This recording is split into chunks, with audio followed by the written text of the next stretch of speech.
अच्छा लगा। देखो कैसे हैं ठाकुर जी, वो अत्यंत दोषी में भी गुण देखते हैं और हम अत्यंत गुणवान में भी दोष देखते हैं। इसमें दोष क्या है, इसमें कमी क्या है, इसमें बुराइयां क्या है, इसकी गलतियां क्या है, और यही हमारे भजन का सारा फल नष्ट हो जाता है। इसलिए मैं हमेशा से कहता आया हूं, ये आज की कथा में कह रहा हूं या अपने ऊपर कोई बात रख करके कह रहा हूं, नहीं, मैं प्रिपेयर्ड था कि मेरे पीछे पड़ेंगे लोग, मुझे पता था कि ये सब होना है, क्योंकि मैं कथा कहता हूं और कथा कह नहीं रहा हूं, आपको नहीं सुना रहा हूं, मुझे स्वयं को भी सुनाता हूं। और सत्य बता रहे हैं, ये 10 वर्ष की कथा ही मुझे पिछले 10 दिनों से जिवा रही थी, मेरी ही कथा, कि मैं प्रसन्न हूं, मैं आनंद में हूं, मैं संभला हुआ हूं, मुझे कोई दिक्कत नहीं। क्योंकि कथा ऐसा निर्माण करती है, 2 चीजें आपके चित्त में आती हैं, एक तो दोष दृष्टि खत्म होती है और दूसरा मौन रहना सीख जाते हो, लेट गो करते हो चीजों को, ठीक है जाने दो, ये दुनिया का अंत नहीं है, दुनिया इससे भी खतरनाक होगी आगे। हम व्यास मंच से बैठ करके कह रहे हैं, इससे भी ज्यादा खतरनाक होगी मेरे लिए, आपके लिए। पर आपका उद्देश्य दुनिया है ही नहीं, आपका उद्देश्य दुनिया की प्रसन्नता है ही नहीं, आपका उद्देश्य ये है। इसलिए दुनिया क्या कहे उसकी चिंता मत कीजिएगा, कौन अच्छा कर रहा है कौन बुरा कर रहा है चिंता मत कीजिएगा, अपना समय व्यर्थ मत करो, भजन करो, ठाकुर जी के जीवन उनकी प्राप्ति में लग जाओ आगे।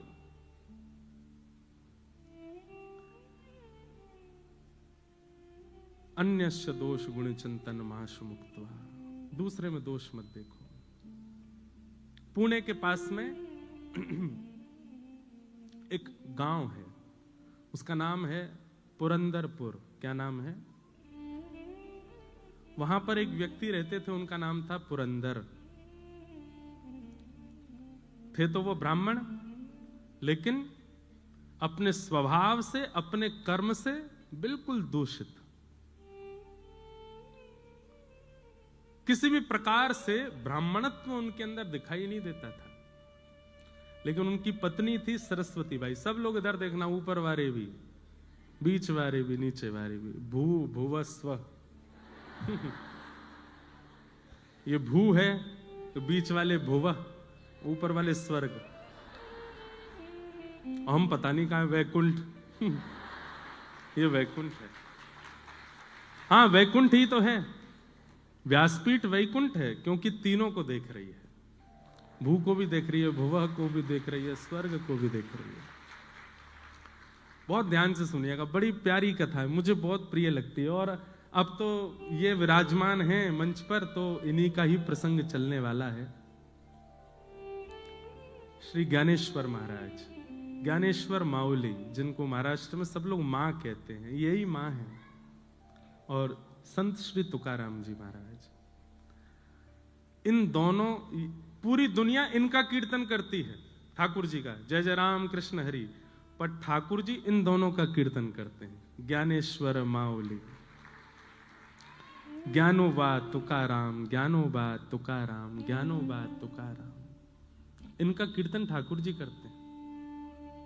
हमारे इष्ट भगवान हैं और भगवान के इष्ट भक्त हैं, ठाकुर जी के इष्ट हैं ये। ठाकुर जी भक्तों को अपना इष्ट मानते हैं। अनुब्रजाम में हम नित्यम पूये ये तन्य रेणु भी, कितना सुंदर भाव कहते हैं ठाकुर जी कि मैं अपने भक्तों के पीछे कैसे चलता हूं, जैसे गैया के पीछे बछड़ा चलता है, उसकी रज में सना हुआ, उसकी रज में लिपा हुआ, ऐसे मैं अपने भक्तों के पीछे पीछे चलता हूं। ज्ञानोबा तुकाराम,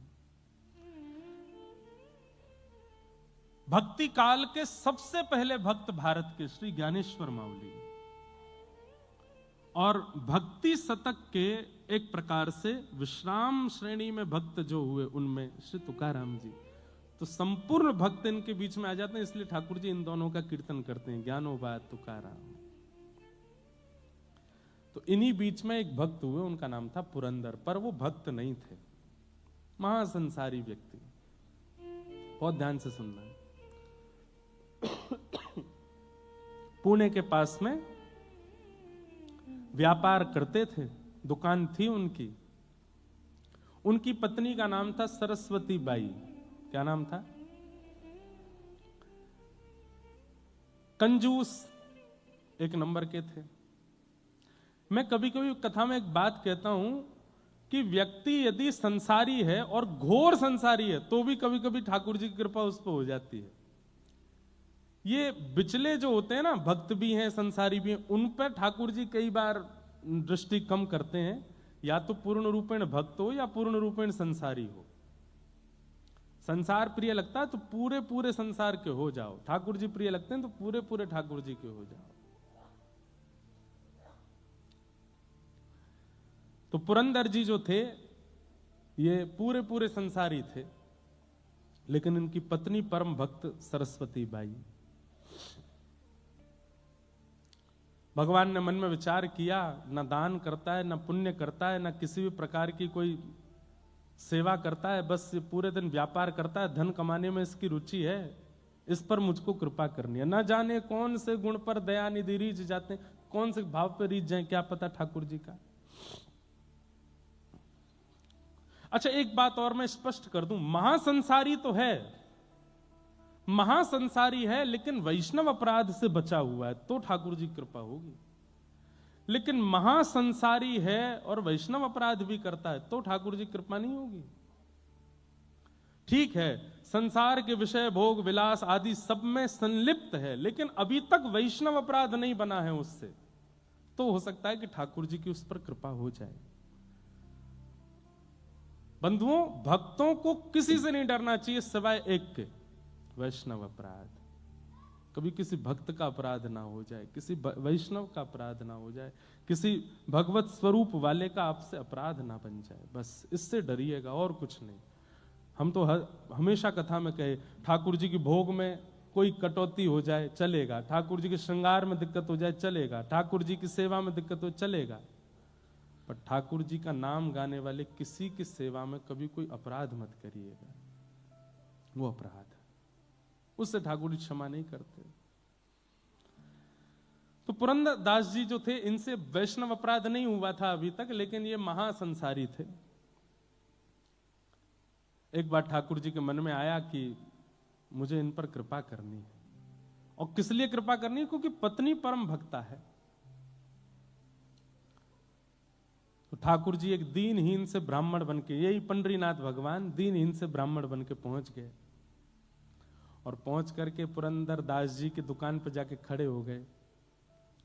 पुरंदर दास जी बोले, कहो क्या चाहिए? सेठ जी, कुछ नहीं चाहिए, मैं तो एक गरीब ब्राह्मण हूं, मेरी बेटी विवाह के योग्य हो गई है, उसका विवाह करना है, पर जो वर पक्ष के लोग हैं उन्होंने कुछ मांगे रखी हैं, वैसा विवाह नहीं होगा तो विवाह टूट जाएगा, आप कृपा करके मेरी थोड़ी सहायता कर दो, मैं धीरे धीरे आपका कर्जा चुका दूंगा। पुरंदरदास जी बोले, तुमको पूरी नगरी में मैं ही मिलाऊं मांगने के लिए, कहीं और चले जाओ, किसी और से मांग लो। नहीं नहीं नहीं, आपके रूप से ऐसा लगता है आप बड़े दयावान हो, आप जल्दी कृपा कर दोगे, आप ही दे दो, कुछ दे दो मुझे। पुरंदरदास जी अपनी कुर्ता देखा, देखो मेरा कुर्ता यहाँ से फट रहा है, मेरी धोती फट रही है, मेरी बैठने वाली जो गलीचा है वो भी फटा हुआ है, मेरे खुद की हालत ऐसी खराब है, मैं तुम्हारी सेवा कैसे करूं? नहीं नहीं महाराज, आप चाहेंगे तो सब हो जाएगा, मेरी थोड़ी कृपा कर दो, मुझे थोड़ा सा धन दे दो।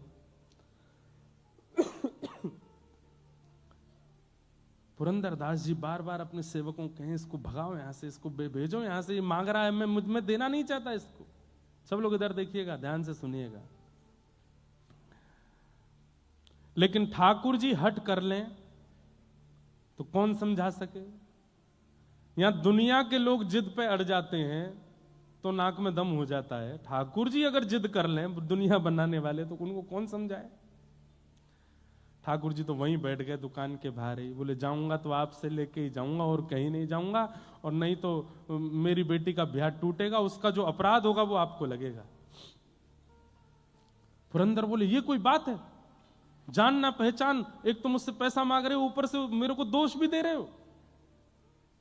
बोले दे दीजिए ना, आप सब कर सकते हैं। तो पुरंदर दास जी बोले, चलो एक काम करते हैं। बोले क्या? तुम मुझे कोई अमूल्य वस्तु दे दो और उसके बदले में तुम्हें पैसे दे दूंगा, और तुम्हारा अता पता तो कुछ है नहीं, कहीं तुम भाग गए पैसा लेके, तो अपनी कोई मूल्यवान वस्तु मुझे दे दो और मुझसे पैसा लेकर के चले जाओ, और जब तुम्हारा ब्याह हो जाए, चुकाने लायक स्थिति हो जाए, तुम वस्तु मुझसे वापस ले लेना, पैसे मुझे दे देना। घनघोर कंजूसाई की पराकाष्ठा, दे ही नहीं सकते बिना किसी प्रयोजन के।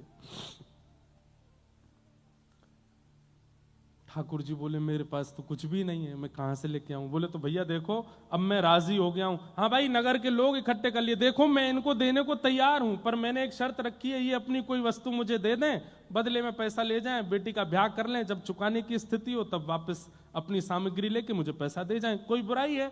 संसार के लोग बोले नहीं नहीं, बिल्कुल ठीक है भैया, इतना तो करना चाहिए। ठीक है भैया, मैं जाता हूं, कुछ लेकर के आता हूं, लेकिन भैया ये भगवान हैं, इनकी चतुराई के आगे किसी की नहीं चलती। ठाकुर जी बोले मैं अभी आता हूं कुछ लेकर के। बोले हाँ जाओ, लेके आओ। भगवान सीधे पुरंदर दास के घर पहुंच गए। घर में सरस्वती बाई बैठी थी, द्वार पर आकर के रोने लगे, गिरने लगे, सिर पटकने लगे। सरस्वती बाई तो परम भक्त थी, उसके अंदर तो दया आ गई, दौड़ करके आई, अरे अरे महाराज जी क्या कर रहे हो आप ऐसी स्थिति क्यों हो गई, इतने विचलित क्यों हो रहे हो, क्या बात है बताइए। पूरी बात बताइए। मेरी बेटी का ब्याह है, मैं पैसे लेने आपके पति के पास गया हूं, उन्होंने देने से बिल्कुल मना कर दिया। मैं दूसरी जगह गया, वहां भी मना कर दिया। मैं तीसरी जगह गया, मैं पूरे नगर में घूम गया, लेकिन फिर ठाकुर जी एक बात बोले, ये नहीं कहा आपके पति, ये कहा एक राजी हो गया देने को, लेकिन उसने कहा है बदले में कोई वस्तु दो और पैसा ले जाओ। मैं कहां से कोई वस्तु दूं? मेरी बेटी का ब्याह है, कुछ कृपा करो, आप कोई वस्तु मुझको दे दो। सरस्वती बाई बोली कि मेरे पति इतने कंजूस हैं कि मेरे सारे गहने भी तिजोरी में रखते हैं, मैं क्या दूं आपको? लेकिन भक्त का एक स्वभाव होता है, वो किसी के नेत्रों के आंसू देख करके पिघल जाता है। संत हृदय नवनीत समाना, संत का हृदय, भक्त का हृदय मक्खन के जैसा होता है, दूसरे के ताप से पिघल जाता है। सरस्वती बाई देख नहीं पा रही थी जिस विचलनता में वो व्यक्ति था। अपनी नाक में केवल एक कांटा जैसा पहना था सोने का, तुरंत उसको निकाल करके कहा मेरे पास में यही है और कुछ भी नहीं है, अगर इससे आपकी बेटी का ब्याह तो नहीं हो पाएगा पर थोड़ी सहायता तो हो जाएगी, मैं ये आपको दे देती हूं, आप ले जाओ। भगवान बड़े प्रसन्न हो, जय हो जय हो, ठीक है, ऐसी थोड़े थोड़े बूंद से ही सागर भर जाएगा, गागर भर जाएगा, आपने थोड़ा दे दिया, कोई और दे देगा, लाइए दे दीजिए। नाक का वो सामग्री उतार करके दे दी। ठाकुर जी लेकर के सीधे पुरंदर दास के पास ही पहुंचे। तुमने कहा था कि कोई वस्तु दे दो, उसके बदले तुम पैसा दोगे, लो वस्तु, लाओ पैसा दो। पुरंदर दास ने जैसे ही देखा, ये तो मेरी पत्नी का ही नाक का काटा है, तुम कहां से लाए? बोले इससे तुमको क्या, तुमने कहा था कि वस्तु दो और धन ले जाओ, वस्तु दे दी, अब धन दे दो। भैया ठाकुर जी जैसा स्क्रिप्ट राइटर नहीं देखा मैंने। आपकी बंबई नगरी में एक से एक राइटर होंगे, एक से एक प्रोड्यूसर, डायरेक्टर, स्क्रिप्ट राइटर होंगे, पर ठाकुर जी जैसा कोई नहीं है। हम आप सबकी स्क्रिप्ट इतनी खतरनाक लिख रखी है उन्होंने, कल क्या हो जाए पता नहीं, कुछ पता नहीं है, कब कहां किसके कैसे मोड़ देते हैं। जय हो। ये डायरेक्टर हैं, ये प्रोड्यूसर हैं, लेकिन जैसे वो एक होता है ना, ये तो चलो स्क्रिप्ट वगैरह इन्होंने लिखी, डायरेक्ट आदि इन्होंने की, पर कई बार एक्टर को अपने परफॉर्मेंस देने में थोड़ी दिक्कत होती होगी, तो एक अब मेरे को पता नहीं है इतना ज्यादा, पर कोई सहायक डायरेक्टर भी होता है ना, वो आके समझा दे तुम ऐसा करोगे तो भक्तजन जो है ये सहायक डायरेक्टर हैं। ये आकर के संभालते हैं, बोले घबराओ नहीं, ठाकुर जी ने स्क्रिप्ट भले ही खतरनाक लिखी है लेकिन तुम कर सकते हो। इन भक्तों के चरित्र से हमको एक बल मिल जाता है, हमको एक राह मिल जाती है, हमको थोड़ा संबल मिल जाता है और हम अपनी जीवन की इस मूवी में अच्छा निर्वहन कर लेते हैं। लिखा ठाकुर जी नहीं है सब कुछ, ईच एंड एवरीथिंग, सब कुछ। तो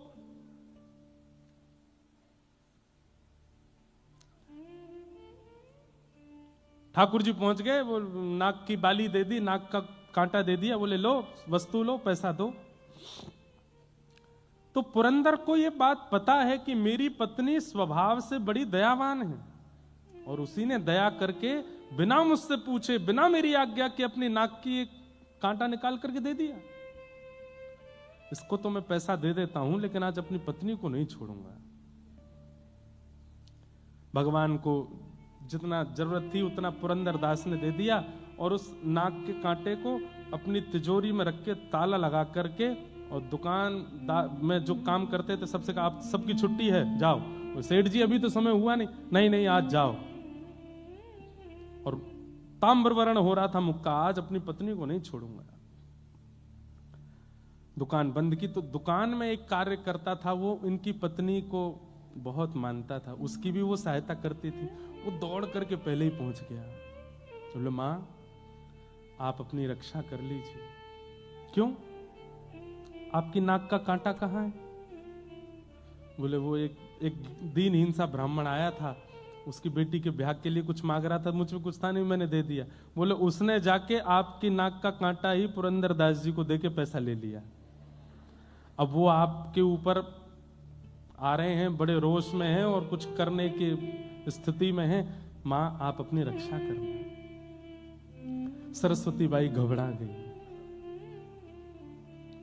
घर में चित्र लगा था श्री पंडरीनाथ भगवान का, चरणों में प्रणाम किया। मैंने कुछ अपराध नहीं किया, केवल वैष्णव भक्ति की सेवा की, और उसके फल में अगर पतिदेव मारने के लिए आ रहे हैं तो मैं अपने पति को रोष युक्त नहीं देख सकती। मैं पतिव्रता नारी हूं, मैं अपने पति को सदा प्रसन्न मुद्रा में देखना चाहती हूं, मैं अपने पति को सदा आनंद मुद्रा में देखना चाहती हूं। वो उठा करके मुझ पर कुछ प्रहार करें, ये उनका राक्षस स्वरूप में देख नहीं पाऊंगी, मुझसे देखा नहीं जाएगा।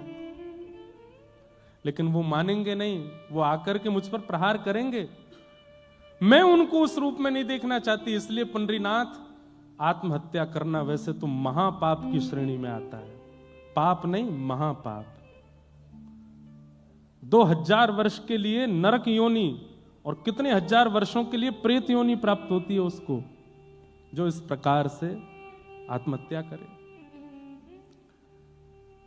आत्महत्या करना वैसे तो महापाप है, पर मैं अपने पति को इतने रोष में नहीं देख सकती, इसलिए मैं आत्महत्या कर रही हूं। और विष लेकर के अपने मुख की ओर जैसे ही लेने लगी, नेत्रों से आंसू, सामने पंडरीनाथ भगवान का चित्र है और बार बार कह रही है पंडरीनाथ मुझे क्षमा कर देना, मुझसे अपराध, मैंने अपराध नहीं किया, लेकिन मैं अपने पति को ऐसे नहीं देख सकती। जैसे ही विषपान करने लगी, इतनी खन्न से आवाज हुई, ऊपर से ठाकुर जी के चित्रपट के पास से ही वो नाक का कांटा आकर के कटोरी में गिरा,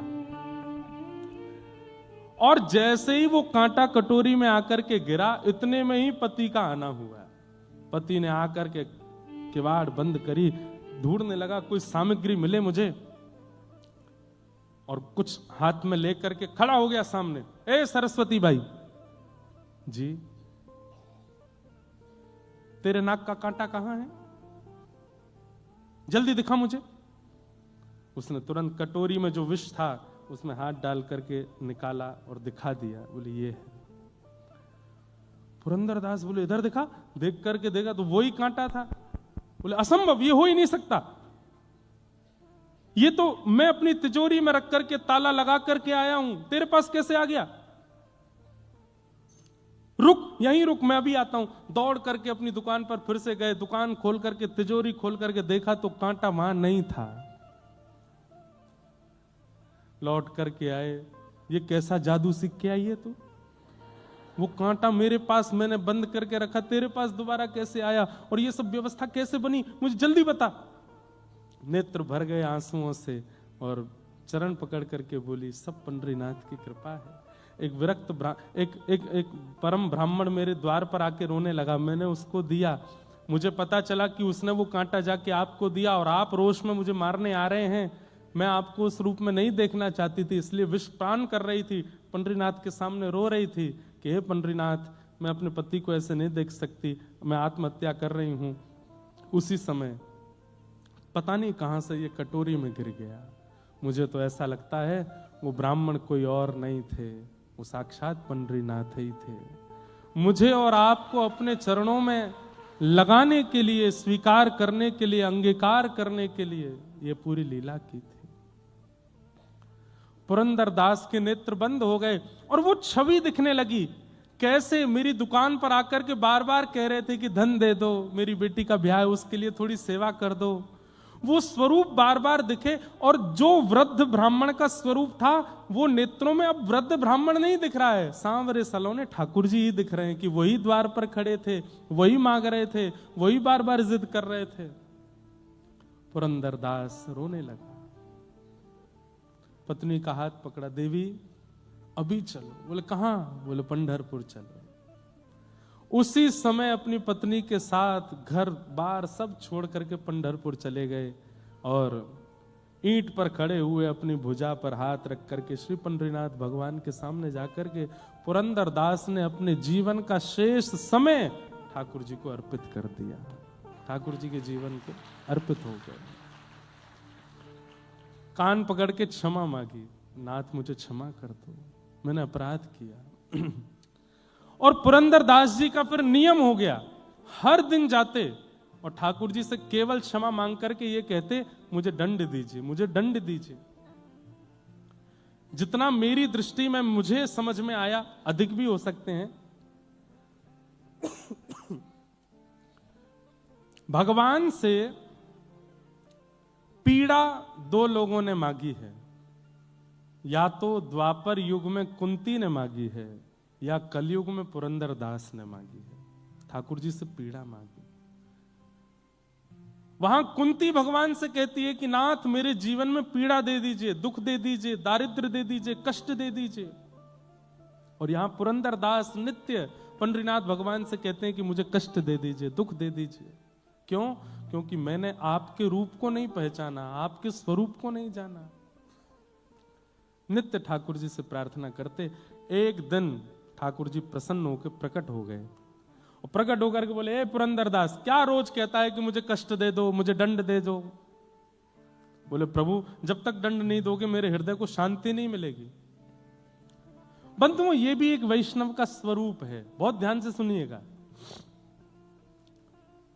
गलती करने के बाद अपने अपराध का बोध तो सबको हो जाता है, पर अपराध बोध में ठाकुर जी से प्रार्थना करना कि इस अपराध का थोड़ा दंड मुझे दीजिए, ये वैष्णव ही कर सकता है। संसारी व्यक्ति तो भागेगा, मैंने कुछ नहीं किया, और किया तो क्या, मैंने स्वीकार कर लिया, अब मुझे दंड नहीं मिलना चाहिए, अब मुझे पीड़ा नहीं मिलनी चाहिए। पर वैष्णव तो उसके प्रति दंड मांगता है कि मुझे दंड दीजिए। हमारे वृंदावन की भूरी सखी गाती हैं, ऐसो दुख दीजो ही अमार, ऐसो दुख दीजो ही, बिन पद कंज छटा दृग देखे, बिन पद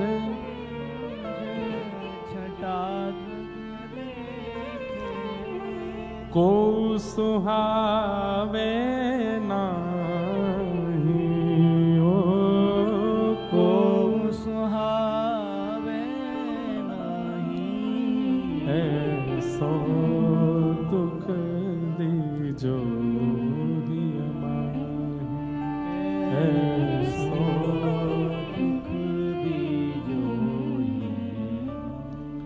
बस्ती छोड़ एकांत बिठाओ, बस्ती छोड़ एकांत बिठाओ, बस्ती छोड़ एकांत बिठाओ, बस्ती छोड़ एकांत बिठाओ, बातन सो घबराही हो, बातन सो घबराही, भोरिए से दुख बिन प्यारी, भोरिए सी बिन प्यारी, जीवन व्यर्थ गवाही, ऐसो दुख दीजो हमारे, ऐसो दुख दीजो। वैष्णव यदि कभी कुछ कर देता है ना, उसे शांति नहीं मिलती तब तक जब तक वो ठाकुर जी से प्रार्थना ना कर ले कि मुझे दंड दीजिए नाथ, मुझसे गलती हुई है, मुझसे अपराध हुआ है। वो ठाकुर जी से दंड की याचना करता है। देना ना देना ये उनके हाथ में, लेकिन वो याचना करेगा, मुझसे ये गलती हुई नाथ, इसका मुझे प्रायश्चित नहीं करना, इसका मुझे अपराध बोध हुआ है, पर मुझे तब तक शांति नहीं मिलेगी जब तक आप इसका मुझे सूक्ष्म दंड नहीं देंगे। वो दंड की याचना स्वयं करता है ठाकुर जी से। पुरंदरदास जी कहने लगे, नाथ मेरे द्वार पर आकर के आप मांग रहे थे और मैंने शाम तक बिठा करके आपको रखा, दंड तो मुझे मिलेगा, तब तक मुझे शांति नहीं मिलेगी, दंड दीजिए। तो ठाकुर जी बोले ठीक है, हम एक दंड देते हैं। क्या? भारतवर्ष में जितने भी तीर्थ हैं और जितने भी मेरे मंदिर हैं, सबका पत्नी सहित दर्शन करके आओ, यही दंड है तुम्हारे लिए, जाओ। पुरंदरदास बोला, ये दंड है, ये दंड है, ये तो मेरे लिए आशीर्वाद है, ये तो मेरे लिए और सुख की स्थिति है, दंड दीजिए। तो ठाकुर रुक्मणी जी बोली, तो फिर एक काम करो। बोले क्या?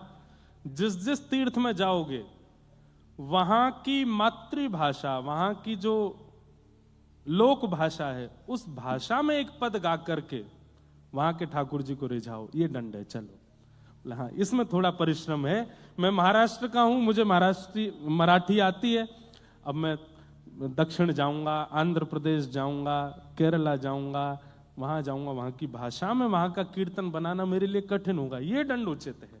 और ये दंड पंडरीनाथ भगवान ने, इसको कहते हैं उत्सव दंड। उत्सव भी हो रहा था, दंड भी हो रहा था। अपनी पत्नी के साथ भारत के एक एक तीर्थ में गए और वहां की भाषा में जाकर के पुरंदरदास जी ने कीर्तन गाया, ठाकुर जी को रिझाया। ऐसे हमारे श्री पंडरीनाथ हैं। ये किसको कैसे, कहां से, किस भाव से स्वीकार कर लेते हैं भगवान जाने। और इनका दंड भी ऐसा होता है जैसे किसी को रुई के डंडा से मारा हो। कितने डंडे पड़े? 100 डंडे पड़े, पर डंडा रुई का था। ऐसे तो ये दंड देते हैं। इसलिए भैया इनके सन्मुख हो जाओ, संसार से ज्यादा मतलब रखो नहीं। हमारे ऊपर तो एक आरोप और लग गया है, दुनिया को बोला मोह माया से दूर, खुद की ऐसा ब्याह किया। हमने कहा भैया, किसी ने आकर के हमसे आज तक ये नहीं पूछा कि आप ठाकुर जी का उत्सव करते हो, उसमें कितना खर्चा होता है। आप इतनी बड़ी बड़ी कथाएं करते हैं, अपनी जेब से कितना कुछ कर देते हैं, कभी कोई नहीं आया पूछने के लिए। हमारे लाल जी का उत्सव होने वाला, बरसाना, आके देखना, कोई नहीं पूछेगा। वहां तो हमारी जेब फटफटा जाती है, तब कोई नहीं पूछेगा। लेकिन भाई संसार के लोग बड़े संसारी ही हैं भैया, सबको प्रणाम है, ज्यादा हमें कुछ कहना वेना है नहीं। प्रसन्न रहो, लेना ना देना, मगन रहना, आनंद में रहो। लाल जी का ब्याहुला है 11 से 15 जनवरी तक। हमारी प्रार्थना बंबई वालों के लिए, हम आ गए, अब आप आना ठाकुर जी के उत्सव में। हम देखो सुनो, एक बात और, बुला तो रहे हैं लेकिन अपनी व्यवस्था आप करवा लेना, क्योंकि वहां जगह बची नहीं है। हमने पंडाल वंडाल तो खूब बड़े बड़े कर दिए हैं, सब कुछ करने का प्रयास किया है अच्छे से, रहने खाने की, भोजन की व्यवस्था भी सबकी कर रहे हैं। पर रहने की व्यवस्था बरसाना में तो कुछ बचा नहीं है। आसपास भी अगर कहीं मिल जाए तो आप लोग, लेकिन आना जरूर। अपने ब्याह में हम क्या बुलाते हैं आपको? वो तो हमारे, सही बता रहा हूं, मेरे बस का नहीं था। मैं तो केवल वहां कठपुतली की तरह था। बैठ जाओ, उठ जाओ, खा लो, पी लो, ये करो। अब मेरा अधिकार जिसमें है उसमें मैं आपको बुला रहा हूं। मेरे लाल जी का उत्सव है, हम बुला रहे हैं, सब लोग आइएगा। खूब भाव से पधारिए, खूब आनंद से और खूब सहयोग भी वहां पर कीजिएगा। लग रहा हो कि भाई भंडारे में खूब लोग बैठे हैं तो स्वयं ही परोसने लगना। लग रहा है कि कोई व्यवस्था बनानी है तो स्वयं ही अपने आप से ही बनवा लेना। हमें तो घबराहट अब लाल जी के ब्याह की ज्यादा है कि सब ठीक से हो जाए, सब आनंद से हो जाए। लाला को राधा गिरधर लाल बनने वाले हैं, हमको तो उसकी ज्यादा चिंता हो रही है। मुझे दुनिया से नहीं कोई काम, मुझे दुनिया से नहीं कोई काम। ओ मैं तो रटू राधा राधा नाम, मैं तो रटू राधा राधा नाम। ओ मैं तो रटू राधा राधा नाम, मैं तो रटू राधा राधा नाम। दर्शन करूं सुबह शाम, दर्शन करूं शुभ शाम। बरसाना वीरज रज धानी, बरसाना विरज रज धानी। बरसाना वीरज रज धानी, बरसाना विरज रज धानी। जहाँ विराजे राधा रानी, जहाँ विराजे राधा रानी। मुंबई की कथा तब सार्थक मानिएगा, मुंबई की कथा तब सार्थक मानिएगा कि यहाँ बैठे बैठे लगे ही नहीं कि हम मुंबई में हैं, ऐसा लगे कि ब्रजमंडल में बैठे हैं। ओ मेरो मन लगो बरसाने में, जहाँ विराजे राधा रानी। मेरो मन लगो बरसाने में, जहाँ विराजे राधा रानी। ओ मेरो मन लगो बरसाने में, जहाँ विराजे राधा रानी। मेरो मन लगो बरसाने में, जहाँ विराजे राधा रानी। ओ मुझे दुनिया से नहीं लेना देना, मुझे दुनिया से नहीं लेना देना। मुझे दुनिया से नहीं लेना देना। मुझे दुनिया से नहीं लेना देना। ओ ये जगत है एक सपना, ये जगत है एक सपना। ये जगत है एक सपना। ये जगत है एक सपना। यहाँ कोई नहीं अपना, यहाँ कोई नहीं अपना। ये वाली पंक्ति तो जोर से गाओ ने।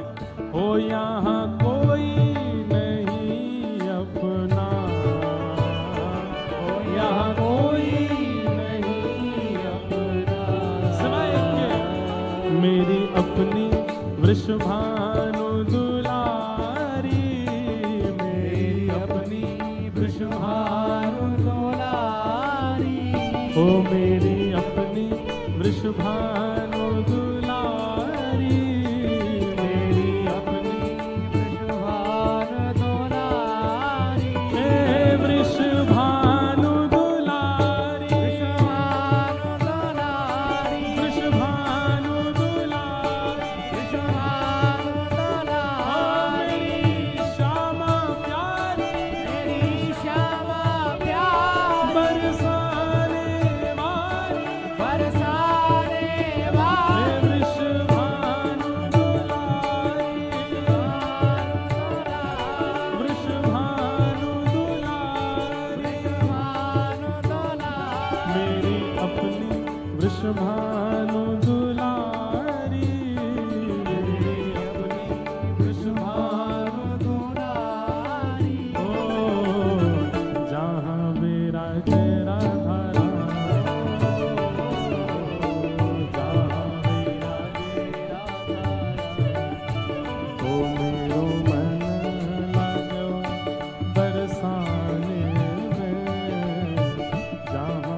ऊपर वाले कूदना नहीं ज्यादा जोर से, नीचे वाले तो ठीक है, कहीं पता चली कि इतनी, वैसे तो मजबूत होगा, कहीं आप नीचे नहीं आ जाओ, उस भाव से रहिएगा।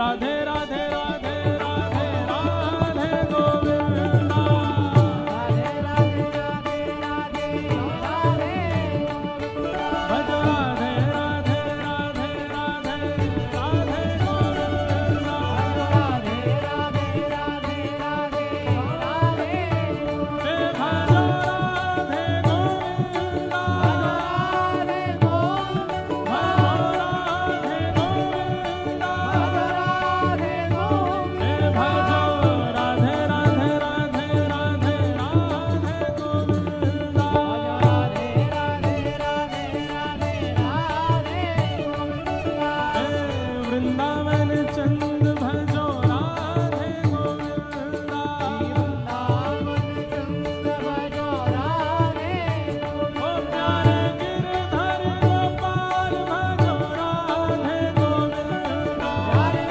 हर गोपाल भजो राधे प्यारे गिरधर गोपाल भजो राधे गोविंदा, हरे हर गोपाल भजो राधे हे भजो राधे राधे राधे राधे राधे गोविंदा, भजो राधे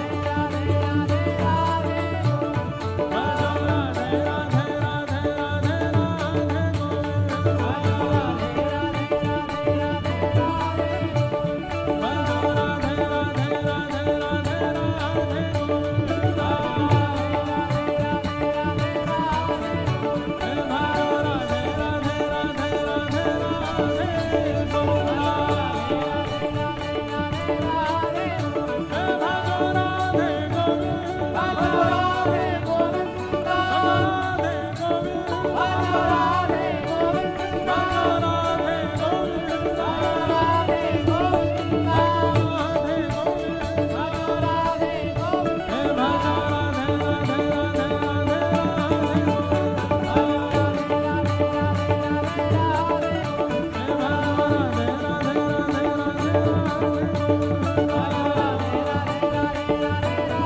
हे भजो राधे राधे राधे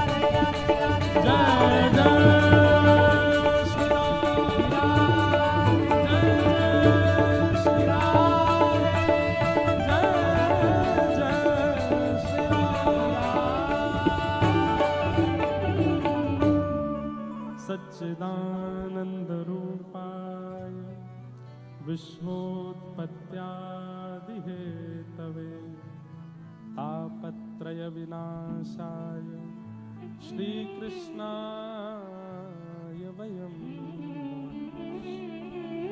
यं प्रव्रजन्ति